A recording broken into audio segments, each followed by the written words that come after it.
কৰিছে, কি ক'ব এই লগত?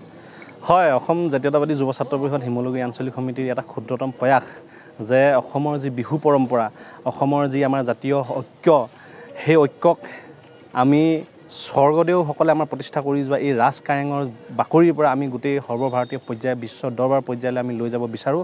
আৰু তাৰ প্ৰয়াস হিচাপে আজি 29তম বৰ্ষ মুকলি বিহু আমি অসম জাতীয়তাবাদী যুৱ ছাত্ৰ পৰিষদে দিনজোৰীয়া কাৰ্যসূচী অনুষ্ঠিত কৰিছোঁ।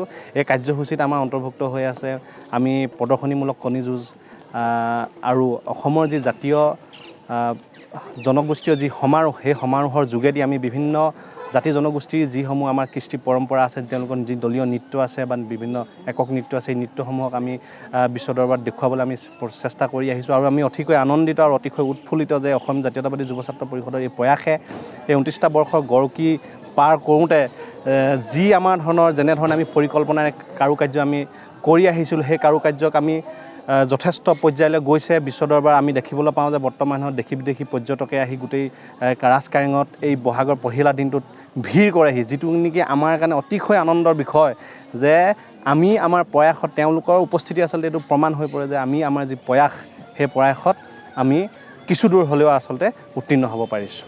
পহিলা বহাগ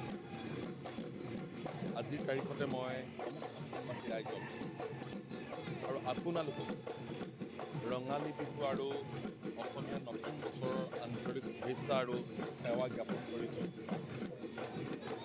আহি থকা বছৰটোত যাতে সকলো মানুহৰ ভাল হওক, ৰাইজৰ হকে হওক, ৰাজ্যখনৰ হকে হওক, আমাৰ যিবিলাক নিজৰ সমস্যা আছে, ৰাইজৰ সমস্যা আছে, জাতিটোৰ সমস্যা আছে, এইবিলাক নিষ্পত্তি হওক। এই বছৰটোৱে যাতে নিষ্পত্তি কৰি আমাক সকাহ দিয়ে, তাকে আমি কামনা কৰিছোঁ। অন্যহাতেদি আমি অসমীয়া জাতি অস্তিত্বৰ সংকটত থকা এটা জাতি আমি সকলোৱে জানো। কিন্তু যেতিয়াই বিহু আহে, যেতিয়াই উৎসৱ আহে, আমি সাহস পাওঁ, প্ৰেৰণা পাওঁ, নতুনকৈ আকৌ আগবাঢ়ি যাবলৈ সকলোৱে সাহস পাওঁ। গতিকে আমাৰ যিমানে সংকট নাহক কিয়, যিমানে প্ৰত্যাহ্বান নাহক কিয়, আমি আটায়ে বহাগতে সংকল্প লওঁ, নতুন বছৰতে সংকল্প লওঁ, এই প্ৰত্যাহ্বানক যাতে আমি মষিমূৰ কৰিব পাৰোঁ। গতিকে স্বাভাৱিকতে যেনেধৰণে জাতিটোলৈ প্ৰত্যাহ্বান আহিছে, সাংস্কৃতিক ক্ষেত্ৰখনলৈ আহিছে, বিহুলৈকেও আহিছে, এই আটাইবিলাক মই ভাবোঁ আমাৰ সন্মুখত লোকশিল্পী দ্বিজেন গগৈয়ে তেওঁৰ লোকবাদ্য পৰিৱেশন কৰি আছে। এনেধৰণৰ যিবিলাক নীৰৱে নিতালে যিসকলে লোকবাদ্যৰ সাধনা কৰি আছে, লোক সাহিত্যৰ সাধনা কৰি আহিছে, লোক সংস্কৃতিৰ সাধনা কৰি আছে, তেওঁলোকে আচলতে জাতিটো জীয়াই ৰাখিছে। গতিকে মই ভাবোঁ যে অসম জাতীয়তাবাদী যুৱ ছাত্ৰ পৰিষদৰ শিমলুগুৰি আঞ্চলিক সমিতি 29 বছৰে এই কাৰেং ঘৰৰ সন্মুখত এই মুকলি বিহু অনুষ্ঠিত কৰি আহিছে।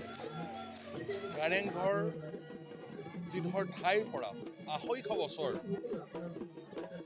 সমগ্ৰ জাতিটোক নেতৃত্ব প্ৰদান কৰিছিল, ৰাজ্যখনক নেতৃত্ব প্ৰদান কৰিছিল, ইয়াতে ৰাজধানী আছিল। গতিকে তেনে